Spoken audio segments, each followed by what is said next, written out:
Tonight, the Petrie family, the family that took time to bring you good wine, invite you to listen to the story of South of the Border. Another exciting adventure from the Casebook of Gregory Hood. And I'd like to ask you if you know one sure way to turn a simple meal into a regular feast. Just serve that meal with a good Petrie dinner wine. Let's say Petrie California Burgundy. Petrie Burgundy, you know, is the perfect companion for any kind of meat or meat dish. It's a red wine, just as rich in flavor as it is in color. And if you want to know how really good it is, serve that Petrie Burgundy with a hamburger cooked the way you like it. Tender, delicious. Or try that Petrie Burgundy with a savory beef stew, or with pork chops. And, of course, if you can wangle it, try Petrie Burgundy with a thick, juicy steak. Ah, believe me, that's eating. Eating that's, well, that's out of this world. And believe me, Petrie Burgundy is a wine that's clear, fragrant, and delicious. A wine that you can serve to your friends proudly. Of that you can be sure. Remember those 5 letters, P-E-T-R-I. They spell the proudest name in the long history of fine wines.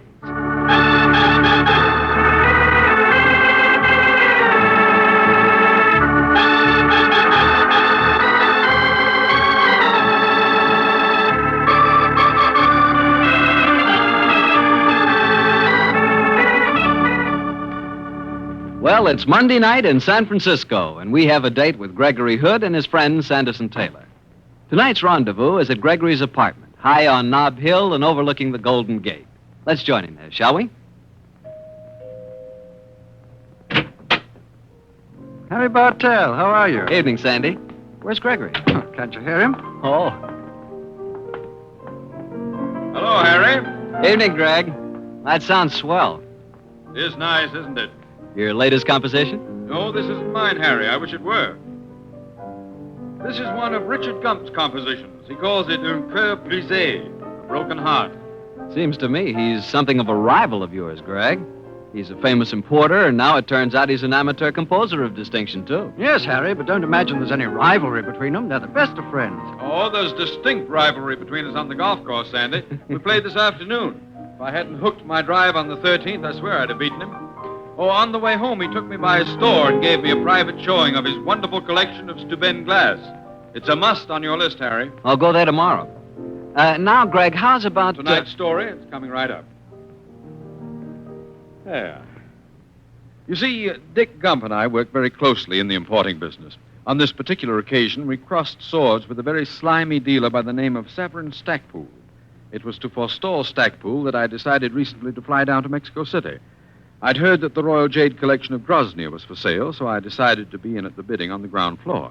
Well, the Royal Collection of Groznia and Jade sounds pretty impressive, Greg, but, and I don't want to appear stupid, where is Groznia? It's one of the more obscure Balkan countries.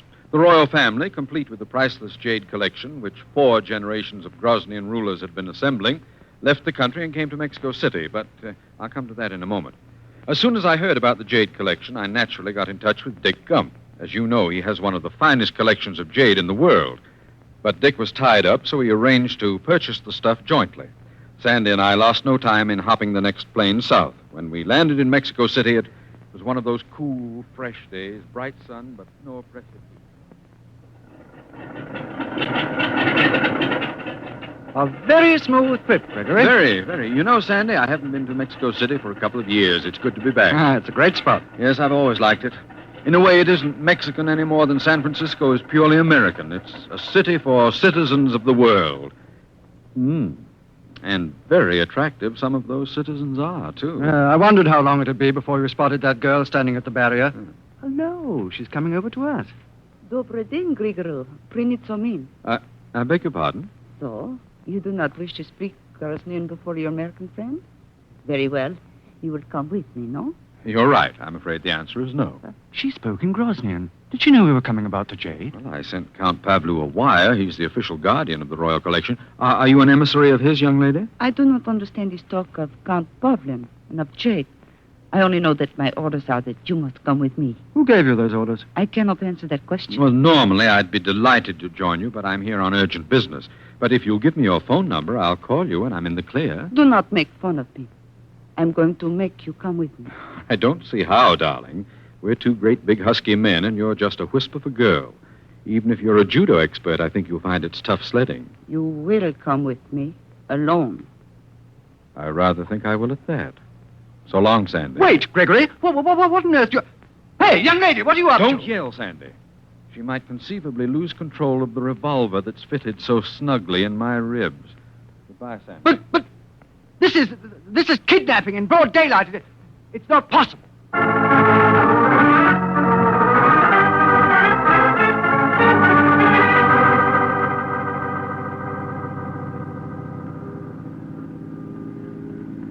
Where's your chauffeur driving us? To the house of Prince Firosul. Where else?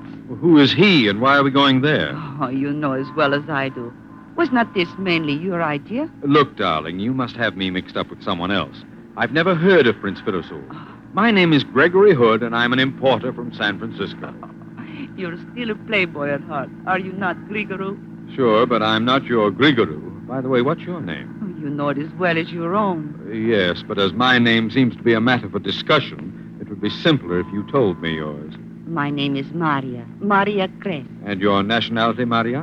What game do you play, Grigorou? I am Groznian, of course, just as you are. As I am? This begins to make Alice in Wonderland look like a whodunit. Now listen, Marya, this is... Grigorou. We arrive at Prince's house. Follow me. And no tricks, please. As you remember, I am not an amateur with a revolver. Ah, Prince Firosul is waiting at the door. He will be so happy to see you again. Grigorou, my dear boy. Come in. I've been waiting your arrival with such anxiety. You mean you recognize me, too? What rubbish are you talking? How could I fail to recognize you, Grigorou? Come in, my boy, come in. I have so much to tell you. We will go into my study. You wish me to stay, Prince Firosul? No, Marya, you may leave us. And you have done well, my child. You brought him here most speedily. I am pleased with you. Thank you, Prince Firosul. And now, my dear Grigorou, let me look at you. It warms my old heart to see you. You must allow me an embrace. Look, this is all very touching, but will you give me some faint idea of what goes? You have me kidnapped at the airport. That pained me to have to do that, my dear Grigorou, but I could take no chances. You know how difficult it has been for me to handle you in the past. Let me ask you one simple question, Prince. Who the heck do you think I am? Who should I think you are? I, your old and trusted Prime Minister. Prime Minister? Who should you be but Grigorou the 16th, hereditary king of Groznia?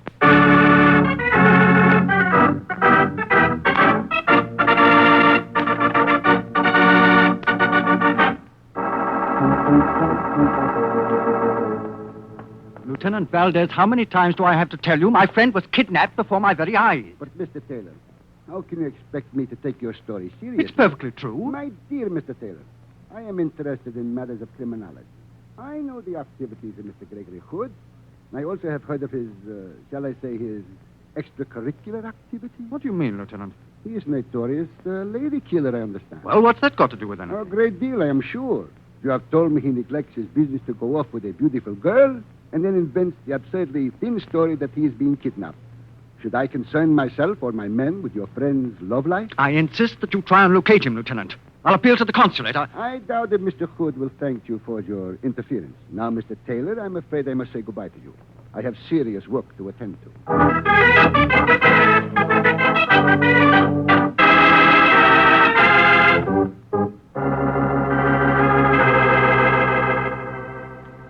But, Prince Firosul, I tell you my name is Gregory Hood. I'm an importer, and I live in San Francisco. Yes, Grigorou. We are used to your many ingenious disguises and alter egos. But the time has come when you can shirk your royal responsibilities no longer. Your life as a playboy must finish. Oh, so I've been a playboy, have I? You have left a trail of broken hearts from Paris to Buenos Aires. But this must cease, Grigorou. It is an unfortunate necessity of politics that a monarchist party must offer the people a monarch. That, Grigorou, is why I've had you brought here. But how did you find me? I mean, Grigorou. Only, of course, you haven't found him. What I mean is, what makes you think I am he? We knew you would come here to Mexico City for a very good reason. Anitra is in town. She's dancing at the Gato Azul. We know that for all your wanderings, you always return to her. I can see that I might have certain tastes in common with myself. But, Count Firosul, this game's gone far enough. It's a case of mistaken identity. Let me call the American consulate and prove to you who I am. No, Gregory. We dare not let you near a telephone as yet. Not until you have agreed entirely to our plan. Oh, look here. This is crazy. You can't hold me here against my will. Oh, yes, we can, my dear boy. And if you have any notions of trying to escape, I might remind you that Marya will be guarding you. Come, let us discuss this in the morning. You'll have a clearer mind then and see my reasons. And now, I will show you to your room. Queen Yelena, your wife, is waiting for you there. My wife?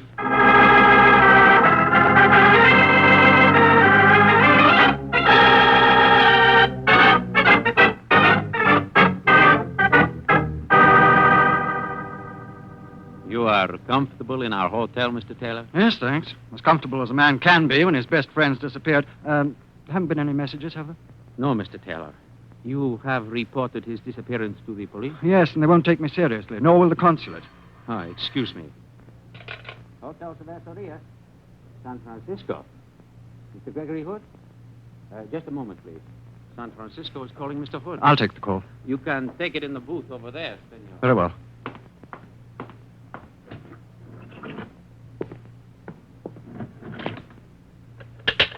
Sanderson Taylor speaking. Hello, Sandy. This is Richard Gump.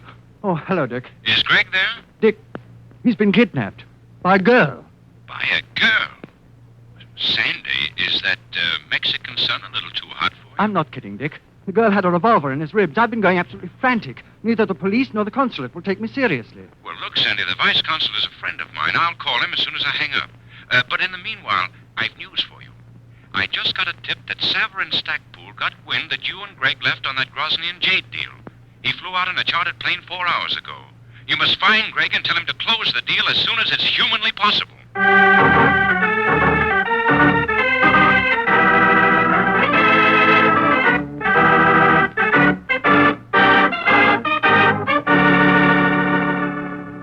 And now, Gregory, I shall leave you and Queen Yelena together.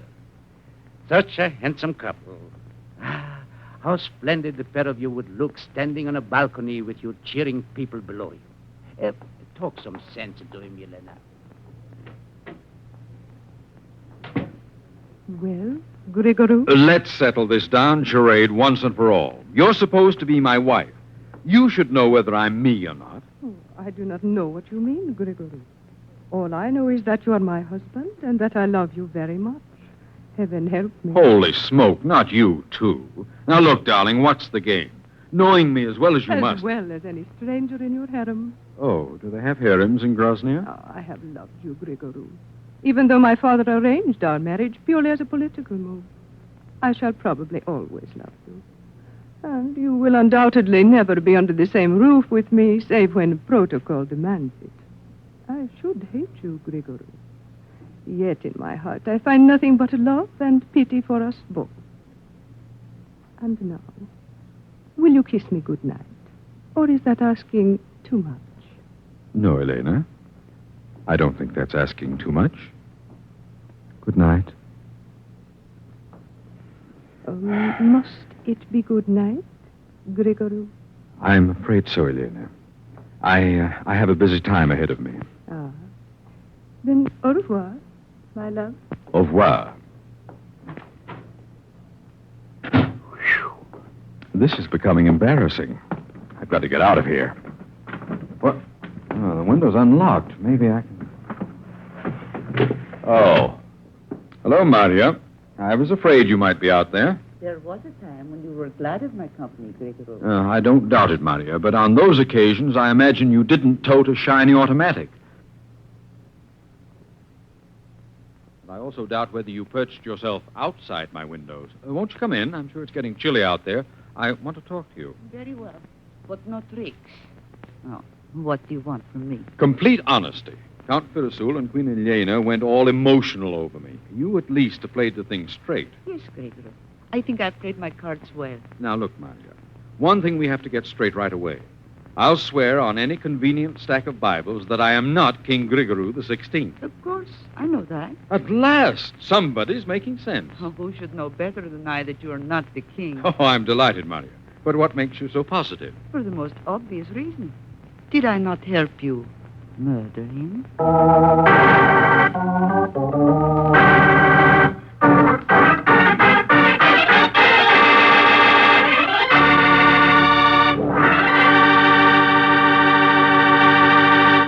You'll hear the rest of Gregory Hood's story in just a second. Just time enough for me to say a good word about a good white wine, Petri California Sauterne. Petri Sauterne is a delicate wine, golden in color, with a marvelous subtle flavor. One sip and you'll know that you've discovered the kind of wine you've long looked for. And wait till you sample that Petri Sauterne served with chicken. Ah, what a combination. And Petri Sauterne is not only great with chicken, but it's swell with any kind of fish or seafood, too. You just taste that Petri Sauterne and see what I mean. To be sure you get a good wine, be sure you get Petri wine. Well, Greg, this is one of the screwiest stories I ever heard. It sounds it, doesn't it, Harry? Yet it's perfectly true. It seems to me like a double case of mistaken identity. That's the way it seemed to me at the time. I figured that Marya had had a boyfriend who was a double for the real king. They had murdered the king and placed me, that is, the boyfriend, in his stead. Mm-hmm. Now they were deliberately letting me, that is, him, be found by the monarchist party to go back to Groznia and reign.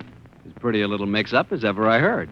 How did you get out of it? Well, as Marya made her remarkable statement, I had a sudden inspiration, Harry. I saw a way to play the impossible. Of course I know you're not the real king. Did I not help you murder him? You helped me to... Marya, you may be right at that. I may be. Gregory, whatever may have happened to your memory, I can assure you that I have not forgotten. I can't understand myself. My mind, it's been confused lately. I can't seem to remember things properly. Do you suppose... Could I really be the man you think I am? Am I suffering from amnesia? Oh, you poor darling, of course. That explains why you've been acting so strangely. That must be what's wrong. Marya, you have to help me regain my memory. Of course. But what can I do? I've often heard that a sudden shock can do the trick. Perhaps if I fired this revolver and screamed that you're trying to escape... No, darling, that's a little too violent. I feel that a more psychological treatment might be better. Tell me, Marya, I gather that my past has been a trifle sticky. Which of the women in my life were the closest to me? Oh, that is not hard to answer. Anitra, the dancing girl. Oh, yes, Prince Firosul mentioned her. And she's in Mexico City at the moment, I understand. Yes. She's dancing at the Gato Azul. We know that you would not be able to keep away from her. Always, in whatever country you have been and with whatever women, you have always come back to Anitra. She sounds sensational. She's a devil. She knows that you killed the king, and yet she gave her heart to you before even his funeral had taken place. I'm even more of a cad than I thought. But look, Marya, you want to help me get my memory back, don't you? Yes, I will help you. Well, you're my bodyguard. Now, you escort me to the Gato Azul and let me take a gander at Anitra. Maybe my memory will come back. Perhaps I will, Gregory. But I shall keep this revolver handy. Okay, Marya. By the way, you still call me Gregory. If we're supposed to have bumped off King Gregory, how come I still have his name? Because it was agreed you would adopt the name. Your real name, when you served the prison term in 1937, was Stefan Radnik. Something new has been added. So I served a prison term, did I? Curiouser and curiouser. What was my crime? Perhaps it will help your memory if I show you a copy of your police record, Gregory. I have a photostatic copy made from the file. Here. The photograph is an exact likeness. Hello. See these fingerprints on the record? Are these supposed to be mine? But of course. Then this, my sweetheart, is an occasion when you're in line for something of a shock. Now, here's my driving license. I want you to compare the two prints. I'm very much afraid you'll find there's a slight discrepancy. No, Gregory. The prints are identical. What? Let me see that. You must be quite... Holy smoke! They are the same. Of course they are. Oh, I'm beginning to wonder myself who I am. Well, there's only one way to clear this up, Marya. And that is? You and your revolver must take me to see Anitra, my great love. Come on, darling. Stop glowering at me and let's go.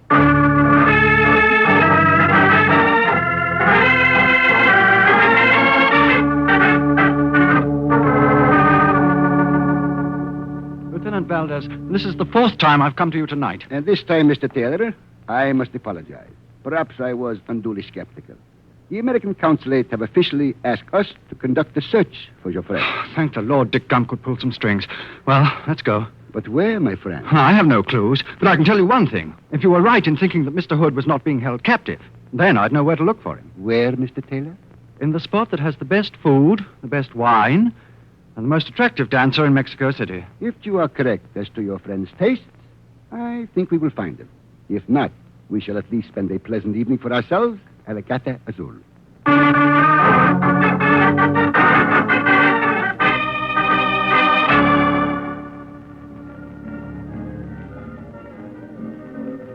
You like the Gato Azul, Gregory? Very shiny, very smooth, very nice. While we're waiting for Anitra to appear, could I interest you in a rumba? Not this time, Gregory. You are too full of tricks. If we do not dance, I retain better control of my revolver. A very conscientious escort, aren't you, darling? It's lucky I'm fairly scrupulous. My old father used to say that... Oh, jumping Jehoshaphat. What are you staring at? Look who's sitting at the table across the floor. It's Sandy Taylor. So, it is your American friend from the airfield. And from the cut of his companion, I'd venture the opinion that he's a minion of the law. Marya, my love, I'm afraid the honeymoon is over. Sit down, Gregory. I've got some overdue business to attend to. The lighting here is discreet, and your friend has not seen you. If you leave this table, I shall fire. Marya, give me that revolver. No.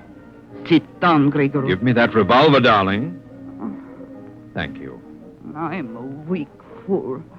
I could not do it. I could not shoot you, even when they said... We'll talk about them later. Come with me, Marya. You're a good girl, and if what I think is true, you may not be too safe. Come on, we'll cut through here. Hi, Sandy. Gregory. Great Scott, man, I've been worried to death about you. I've been a little worried about myself, too, Sandy.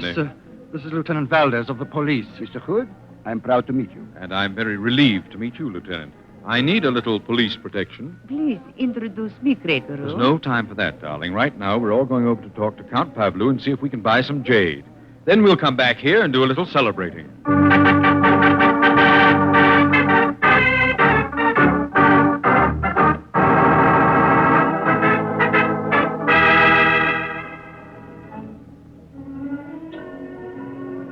Well, Gregory, it's turned out all right.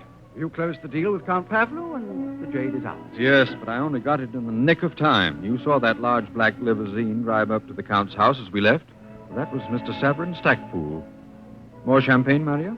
Thank you, Gregory. How about you, Lieutenant Valdez? Since I am no longer on duty, thank you, Mr. Hood. Gregory, I've got a million questions to ask you. Yes, I thought you might be curious, Sandy. And I, Mr. Hood, as a humble member of the police force, am a little curious, too. Here we are back again in the Gata Azul, and still I do not know what happened. Your friends tell me that this charming young lady kidnapped you. What am I to believe? Officially, nothing, Lieutenant. I don't propose to prefer charges. But, Gregory, this girl pulled a gun on you. I know, Sandy, but with so much charm. Marya, darling, how about an explanation?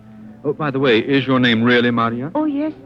And I really am a Groznian. Who was at the back of this elaborate hunk of play acting tonight? Was it Severin Stackpool? Yes. Severin Stackpool employ us. You know that he have to prevent you seeing Count Pavlou until he arrive here and close the deal. So he devised these plans. But listen, Marya, I know Severin Stackpool. His mind isn't capable of dreaming up such a wild and woolly plot as this. No, but his best friend here in Mexico City, Antonio Cernerio, the crazy mystery writer. Antonio knows your weakness for peculiar plots and whim. You're getting an international fame, Gregory. I know, quite flattering. So Antonio dreamed up this crazy plot full of excitement and danger and girls in the hopes that it would keep me occupied until Stackpool got here and closed the jade deal, I suppose. Yes. Prince Firosul, Queen Yelena, and I are all professional actors. We were paid handsomely to play our part. Prince Firosul, Queen Yelena? What's this all about, Gregory? Gregory. Characters in a fantastic plot. But you can tell Antonio that he overdid it. One double I might have swallowed. But when I was also supposed to be the double of the king's double, it was a little too much. Oh, that is when you know it was a conspiracy. Yes, darling, and the thumbprints were the clincher. It was mathematically impossible that any double could have my exact print. So it was clear that someone had framed the whole thing. Had printed up that description, probably from my driving license, and wire photoed a photostatic copy. It was obvious that the whole affair was a pretext to get me out of the way. And who was the logical person? Saverin Stackpool, QED. Well, I barely know what you're talking about, Gregory, but at least we've closed the deal. Yes, and we have some prized treasures for the Gump collection and some only moderately colossal stuff for my regular customers. Lieutenant Valdez, you're not asleep, are you? Just drowsy, Mr. Hood. The music is good, the conversation makes no sense, and the champagne is excellent. Please continue to talk nonsense. It is so soothing. A very sound point of view. How about you, Marya? Grigoro, I'm worried about Severin Stackpool.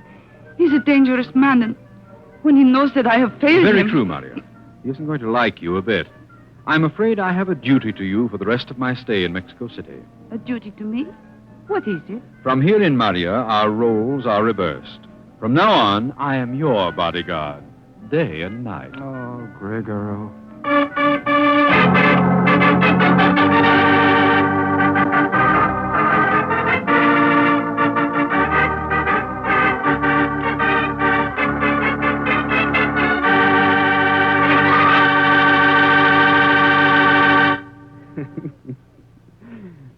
Greg, I don't know how you do it. You know, your stories get better all the time, but you, a king. Harry, when you say that, don't smile. Besides, I was beginning to like the idea. Greg, I don't know. I just can't visualize you as a king. Oh? I think I'd look quite dashing with a crown on my head and a queen by my side. I'd look kind of dashing myself in that setup. Maybe so. But as my old father would say, he who gets crowned is not always king. Yeah. Well, that's what your old father would say, but did I ever tell you what my old father said? No, what did he say? You can't go wrong with a Petri wine. Yeah, he said it and he was glad. And right, too. You said it because Petri wine is always good wine. Well, it's got to be.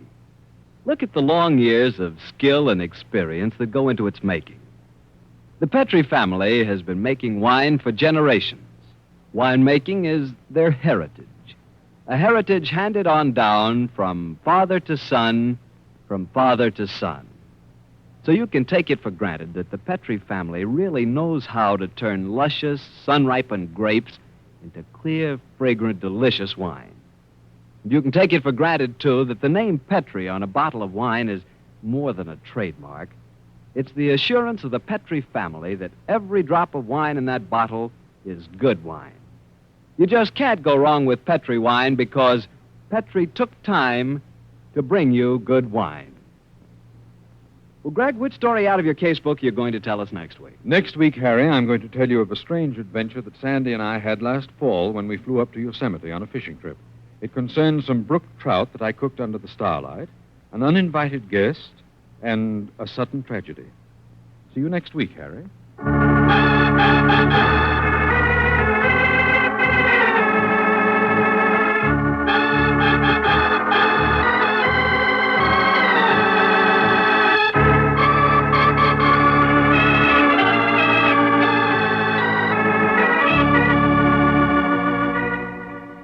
The Casebook of Gregory Hood is written by Denis Green and Anthony Boucher. Original music composed and played by Dean Fossler.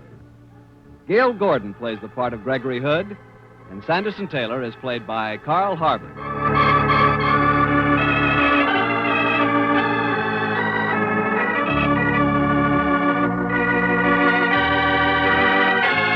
The Petri Wine Company of San Francisco, California, invite you to tune in again next week, same time, same station. The Casebook of Gregory Hood comes to you from our Hollywood studios. This is Harry Bartell saying good night for the Petri family. For a solid hour of exciting mystery dramas, listen every Monday on most of these same stations at 8 o'clock to Michael Shayne, followed immediately by the Casebook of Gregory Hood. This is the Mutual Broadcasting System.